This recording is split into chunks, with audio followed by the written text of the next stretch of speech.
Welcome back to my channel. ನೋಡಿ, ಗುರುವಾರ ಬೆಳಗ್ಗೆ ಎಲ್ಲ ಪೂಜೆ ಎಲ್ಲ ಮುಗಿಸಿದ್ದಾಯಿತು. ಇಲ್ಲೊಂದು ವಿಡಿಯೋ ಹಂಗೆ ಶೇರ್ ಮಾಡ್ತಾ ಇದ್ದೀನಿ. ಬೆಳಗ್ಗೆ ಒಂದು 6 ಕಾಲಾಗಿತ್ತು, ಅಷ್ಟರೊಳಗೆ ಪೂಜೆ ಎಲ್ಲ ಮುಗಿಸಿದ್ದಾಯಿತು.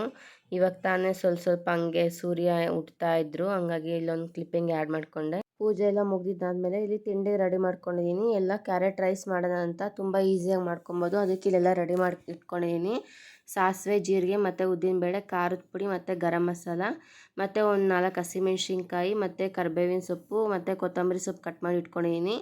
ಒಂದು ಅರ್ಧ ಕ್ಯಾಪ್ಸಿಕಮ್ ಕಟ್ ಮಾಡಿ ಇಟ್ಕೊಂಡಿದ್ದೀನಿ. ಒಂದೆರಡು ಈರುಳ್ಳಿ ಮತ್ತು ಗೋಡಂಬಿ, ಇದು ಒಂದೆರಡು ಕ್ಯಾರೆಟ್ ಇಲ್ಲಿ ತುರಿದು ಇಟ್ಕೊಂಡಿದ್ದೀನಿ ಮೀಡಿಯಮ್ ಸೈಜು, ಮತ್ತು ಶುಂಠಿ ಬೆಳ್ಳುಳ್ಳಿ ಪೇಸ್ಟು, ಮತ್ತು ಇಲ್ಲಿ ಅನ್ನ ರೆಡಿ ಮಾಡಿ ಇಟ್ಕೊಂಡಿದ್ದೀನಿ. ಅನ್ನ ಸ್ವಲ್ಪ ತಣ್ಣಗಾದರೆ ಕಲ್ಸಕ್ಕೆ ಚೆನ್ನಾಗಿರುತ್ತೆ ಮತ್ತು ಉದುದ್ರಾಗುತ್ತೆ ಅಂತ ಹೇಳ್ಬಿಟ್ಟು ಇದು ಅನ್ನ ಫಸ್ಟೇ ರೆಡಿ ಮಾಡಿ ಇಟ್ಕೊಂಡ್ರೆ ತುಂಬ ಟೇಸ್ಟಿಯಾಗಿ ಬರುತ್ತೆ. ಹಾಗಾಗಿ ನಾನು ಫಸ್ಟ್ ಅನ್ನ ಮಾಡಿ ಇಟ್ಕೊಂಡಿದ್ದೀನಿ.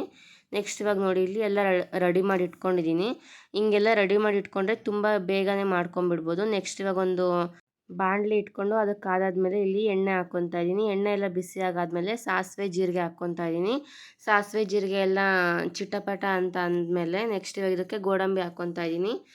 ಗೋಡಂಬಿ ಎಲ್ಲ ಫ್ರೈ ಮಾಡ್ಕೊಂಡಿದ್ದಾದಮೇಲೆ ಇದಕ್ಕೆ ನೆಕ್ಸ್ಟ್ ಇವಾಗ ಉದ್ದಿನಬೇಳೆ ಹಾಕ್ಕೊತಾ ಇದ್ದೀನಿ. ಕಡಲೆಬೇಳೆ ಹಾಕ್ಕೊಬಾರ್ದು, ಇದಕ್ಕೆ ಉದ್ದಿನಬೇಳೆ ಮಾತ್ರ ಹಾಕ್ಕೊಬೇಕು. ಕೆಲವೊಂದು ತಿಂಡಿಗಳಿಗೆಲ್ಲ ಕಡಲೆಬೇಳೆ ಅಷ್ಟು ಸೂಟ್ ಆಗಲ್ಲ, ಹಂಗಾಗಿ ನಾನಿಲ್ಲಿ ಉದ್ದಿನಬೇಳೆ ಮಾತ್ರ ಹಾಕ್ಕೊತಾ ಇದ್ದೀನಿ. ಉದ್ದಿನಬೇಳೆ ಹಾಕ್ಕೊಂಡು ನೀಟಾಗಿ ಫ್ರೈ ಮಾಡ್ತಾಯಿದ್ದೀನಿ. ಫ್ರೈ ಮಾಡಿದ್ದಾದಮೇಲೆ ಇವಾಗ ನೆಕ್ಸ್ಟ್ ಇದಕ್ಕೆ ಕರಿಬೇವಿನ ಸೊಪ್ಪು ಸೇರಿಸ್ಕೊತಾ ಇದ್ದೀನಿ. ಕರಿಬೇವಿನ ಸೊಪ್ಪು ಸೇರಿಸ್ಕೊಂಡ್ಮೇಲೆ ಒಂದು 4 ಹಸಿಮೆಣ್ಸಿನ್ಕಾಯಿ ಕಟ್ ಮಾಡಿ ಇಟ್ಕೊಂಡಿದ್ದೀನಲ್ವ, ಅದನ್ನು ಸೇರಿಸ್ಕೊತಾ ಇದ್ದೀನಿ. ಇಲ್ಲಿ ಹಸಿಮೆಣ್ಸಿನ್ಕಾಯಿ ಸೇರಿಸಿ ನೀಟಾಗಿ ಫ್ರೈ ಮಾಡ್ಕೊಂಡಿದ್ದಾದಮೇಲೆ ನೆಕ್ಸ್ಟ್ ಇವಾಗ ಇದಕ್ಕೆ ಒಂದು ಮೀಡಿಯಮ್ ಸೈಜ್ ಒಂದು 3 ಈರುಳ್ಳಿ ಕಟ್ ಮಾಡಿ ಇಟ್ಕೊಂಡಿದ್ದೆ, ಹಾಗಾಗಿ 3 ಈರುಳ್ಳಿ ಸೇರಿಸ್ಕೊತಾ ಇದ್ದೀನಿ. ಇಲ್ಲಿ ಈರುಳ್ಳಿ ಸೇರಿಸ್ಕೊಂಡು ನೀಟಾಗಿ ಫ್ರೈ ಮಾಡ್ಕೊಬೇಕು. ಬೇಗನೆ ಫ್ರೈ ಆಗಿಬಿಡುತ್ತೆ, ಸ್ವಲ್ಪನೇ ಈರುಳ್ಳಿ ಅಲ್ವಾ, ಹಂಗಾಗಿ ನೀಟಾಗಿ ಫ್ರೈ ಮಾಡ್ಕೊಂಡಿದ್ದಾದಮೇಲೆ ನೆಕ್ಸ್ಟ್ ಇವಾಗ ಇದಕ್ಕೆ ಶುಂಠಿ ಬೆಳ್ಳುಳ್ಳಿ ಪೇಸ್ಟ್ ಹಾಕ್ಕೊಬೇಕು. ನೋಡಿ, ಇಲ್ಲಿ ನಾನು ಒಂದು 2 ಸ್ಪೂನಷ್ಟು ಶುಂಠಿ ಬೆಳ್ಳುಳ್ಳಿ ಪೇಸ್ಟ್ ಹಾಕ್ಕೊತಾ ಇದ್ದೀನಿ. ಶುಂಠಿ ಬೆಳ್ಳುಳ್ಳಿ ಪೇಸ್ಟ್ ಹಾಕ್ಕೊಂಬಿಟ್ಟು ಅದು ಹಸಿ ವಾಸನೆ ಹೋಗಬೇಕು, ಹಂಗಾಗಿ ಹಸಿ ವಾಸನೆ ಹೋಗೋವರೆಗೂ ನೀಟಾಗಿ ಎಣ್ಣೆಯಲ್ಲಿ ಫ್ರೈ ಮಾಡ್ಕೊಬೇಕು. ಇದು ಹಸಿ ವಾಸನೆ ಹೋದರೆ ತುಂಬ ಚೆನ್ನಾಗಾಗುತ್ತೆ, ಇಲ್ಲಾಂದರೆ ಹಸಿ ಹಸಿ ಸ್ಮೆಲ್ ಬರ್ತಾ ಇರುತ್ತೆ.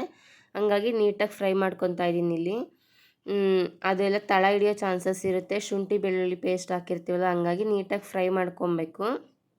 ನೆಕ್ಸ್ಟ್ ಇವಾಗ ಒಂದು ಅರ್ಧ ಕ್ಯಾಪ್ಸಿಕಮ್ ಕಟ್ ಮಾಡಿ ಇಟ್ಕೊಂಡಿದ್ದೆ, ಅದನ್ನು ಸೇರಿಸ್ಕೊತಾ ಇದ್ದೀನಿ. ಕ್ಯಾಪ್ಸಿಕಮ್ ಏನು ಸ್ವಲ್ಪ ಫ್ರೈ ಆದರೆ ಸಾಕು.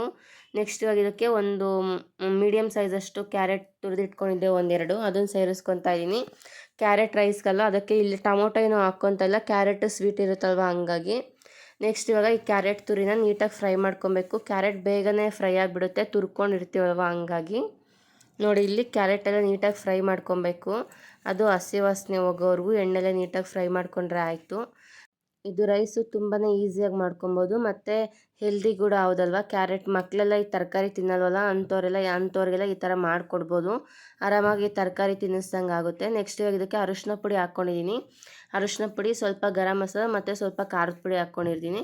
ನೋಡ್ಕೊಂಡು ಹಾಕ್ಕೊಳ್ಳಿ ಖಾರದ ಪುಡಿ. ಹಸಿಮೆಣ್ಸಿನ್ಕಾಯಿ ಹಾಕಿರ್ತೀವಿ ಮತ್ತು ಕ್ಯಾಪ್ಸಿಕಮ್ ಹಾಕಿರ್ತೀವಲ್ವ, ಹಂಗಾಗಿ ಸ್ವಲ್ಪ ಇಲ್ಲಿ ಖಾರದ ಪುಡಿ ಹಾಕಿ ನೀಟಾಗಿ ಮಿಕ್ಸ್ ಮಾಡ್ಕೊತಾ ಇದ್ದೀನಿ. ಇಷ್ಟೇ, ಸಿಂಪಲ್ಲಾಗಿ ರೆಡಿಯಾಗೋಯ್ತು. ನೋಡಿ, ಗೊಜ್ಜು ಎಷ್ಟು ಬೇಗ ರೆಡಿಯಾಗುತ್ತೆ. ಎಲ್ಲ ರೆಡಿ ಮಾಡಿ ಇಟ್ಕೊಂಡ್ರೆ ಒಂದು 5 ನಿಮಿಷಕ್ಕೆಲ್ಲ ರೆಡಿಯಾಗಿಬಿಡುತ್ತೆ. ಕೊನೆಯಲ್ಲಿ ಒಂದು ಅರ್ಧ ನಿಂಬೆಹಣ್ಣು ಇಲ್ಲಿ ಸೇರಿಸ್ಕೊತಾ ಇದ್ದೀನಿ. ನಿಂಬೆಹಣ್ಣಿನ ರಸ ನೀಟಾಗಿ ಇಲ್ಲಿ ಸೇರಿಸ್ಕೊತಾ ಇದ್ದೀನಿ. ಸ್ಟವ್ ಆಫ್ ಮಾಡಿಬಿಟ್ಟು ಈ ನಿಂಬೆಹಣ್ಣಿನ ರಸ ಸೇರಿಸ್ಕೊಂಡು ನೆಕ್ಸ್ಟ್ ಇವಾಗ ಇದಕ್ಕೆ ಕಟ್ ಮಾಡಿ ಇಟ್ಕೊಂಡಿರೋ ಅಂಥ ಕೊತ್ತಂಬರಿ ಸೊಪ್ಪು ಹಾಕ್ಕೊಂಡ್ರೆ ಗೊಜ್ಜು ರೆಡಿಯಾಗೋಯ್ತು. ನೋಡಿ, ನಾನು ಇದಕ್ಕೆ ಉಪ್ಪು ಹಾಕೋದೇ ಮರ್ತೋಗ್ಬಿಟ್ಟಿದ್ದೀನಿ. ನೆಕ್ಸ್ಟ್ ಇವಾಗ ನೆನಪಾಯಿತು ಹಂಗಾಗಿ ಇವಾಗ ಉಪ್ಪು ಹಾಕಿ ಇನ್ನೊಂದು 2 ನಿಮಿಷ ಹಂಗೆ ಸ್ಟವ್ ಮೇಲೆ ಇಟ್ಟು ನೀಟಾಗಿ ಬೇಯಿಸ್ಕೊತೀನಿ. ಉಪ್ಪೆಲ್ಲ ನೀಟಾಗಿ ಇದಕ್ಕೆಲ್ಲ ಹಿಡೀಲಿ ಅಂತ ಹೇಳ್ಬಿಟ್ಟು. ಆಲ್ರೆಡಿ ಗೊಜ್ಜೆಲ್ಲ ರೆಡಿ ಆಗಿಬಿಟ್ಟಿತ್ತು, ಇವಾಗ ನೆನಪಾಗೈತೆ. ಹಂಗಾಗಿ ನಾನು ಮೊದಲೇ ಎಲ್ಲ ರೆಡಿ ಮಾಡಿ ಇಟ್ಕೊಂಡ್ರೆ ಯಾವುದೋ ಮರಿದಲ್ಲೇ ಹಾಕ್ಬಿಡ್ತೀನಿ. ಈ ಥರ ಒಂದೇನಾದ್ರು ಮಿಸ್ ಆಗಿಬಿಟ್ರು ಅದು ಮಿಸ್ ಮಾಡಿರ್ತೀನಿ ನಾನು, ಹಂಗಾಗಿ ನಾನು ಫಸ್ಟೇ ಎಲ್ಲ ರೆಡಿ ಮಾಡಿ ಇಟ್ಕೊತೀನಿ. ಇವತ್ತು ಉಪ್ಪು ಮಿಸ್ ಮಾಡಿದ್ದೀನಿ ನೋಡಿ. ನೆಕ್ಸ್ಟ್ ಇವಾಗ ನೋಡಿ, ಇವಾಗ ಹಾಕ್ಬಿಟ್ಟು ಇವಾಗ ಇನ್ನೊಂದು ಸಲ ಮಿಕ್ಸ್ ಮಾಡಿ ನೀಟಾಗಿ ಇನ್ನೊಂದು 2 ನಿಮಿಷ ಸ್ಟವ್ ಆನ್ ಮಾಡಿ ಬಿಡ್ತೀನಿ.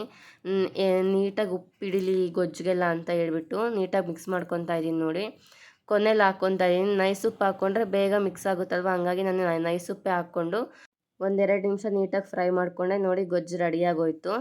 ಮೊದಲೇ ರೈಸ್ ಮಾಡಿ ರೆಡಿ ಮಾಡಿ ಇಟ್ಕೊಂಡಿದ್ನಲ್ವ, ಆ ರೈಸ್ ಸೇರಿಸ್ಕೊತಾ ಇದ್ದೀನಿ. ಈ ಥರ ತಣ್ಣಗಿದ್ರೆ ಸ್ವಲ್ಪ ಬಿಸಿ ಇರಬೇಕು, ಪೂರ್ತಿ ತಣ್ಣಗಾಗಬಾರ್ದು. ಈ ಥರ ಲೈಟಾಗಿ ಸ್ವಲ್ಪ ಬಿಸಿ ಇದ್ದರೆ ಆವಾಗ ಗೊಜ್ಜು ಚೆನ್ನಾಗಿ ಹಿಡಿಯುತ್ತೆ ಮತ್ತು ತುಂಬ ಟೇಸ್ಟಿಯಾಗಿ ಬರುತ್ತೆ. ನೋಡಿ ಇಲ್ಲಿ ನಾನು ಮಿಕ್ಸ್ ಮಾಡ್ಕೊತಾ ಇದ್ದೀನಿ.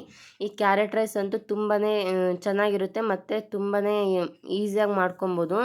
ಮತ್ತು ಇದು ಲಂಚ್ ಬಾಕ್ಸ್ಗೂ ಮತ್ತು ಬೆಳಗ್ಗೆ ಬ್ರೇಕ್ಫಾಸ್ಟ್ಗೂ ಎಲ್ಲದಕ್ಕೂ ಸೂಟ್ ಆಗುತ್ತೆ. ಮಕ್ಳಿಗಂತೂ ತುಂಬಾ ಚೆನ್ನಾಗಿರುತ್ತೆ. ಒಂದ್ಸಲ ಟ್ರೈ ಮಾಡಿ, ತುಂಬ ಈಸಿಯಾಗಿ ಮಾಡ್ಕೊಬೋದು. ಮಕ್ಕಳಿಗೆ ಲಂಚ್ ಬಾಕ್ಸ್ಗೆಲ್ಲ ಆರಾಮಾಗಿ ಹಾಕ್ಕೊಡ್ಬೋದು. ತುಂಬ ಚೆನ್ನಾಗಿರುತ್ತೆ. ಟ್ರೈ ಮಾಡಿ ಹೆಂಗೆ ಬಂದಿತ್ತು ಅಂತ ನನಗೆ ಕಮೆಂಟ್ ಬಾಕ್ಸಲ್ಲಿ ಕಮೆಂಟ್ ಮಾಡಿ ತಿಳಿಸಿ. ಈ ವಿಡಿಯೋ ನಿಮಗೆ ಸ್ವಲ್ಪನಾದ್ರೂ ಇಷ್ಟ ಆಗಿದರೆ ಪ್ಲೀಸ್ ಒಂದು ಲೈಕ್ ಮಾಡಿ, ಶೇರ್ ಮಾಡಿ, ಕಮೆಂಟ್ ಮಾಡಿ. ಇನ್ನೂ ಯಾರು ನನ್ನ ಚಾನಲ್ ಸಬ್ಸ್ಕ್ರೈಬ್ ಮಾಡ್ಕೊಂಡೆ ನೋಡ್ತಾ ಇದ್ದೀರಾ ಪ್ಲೀಸ್ ಸಬ್ಸ್ಕ್ರೈಬ್ ಮಾಡ್ಕೊಂಡು ನೋಡಿ.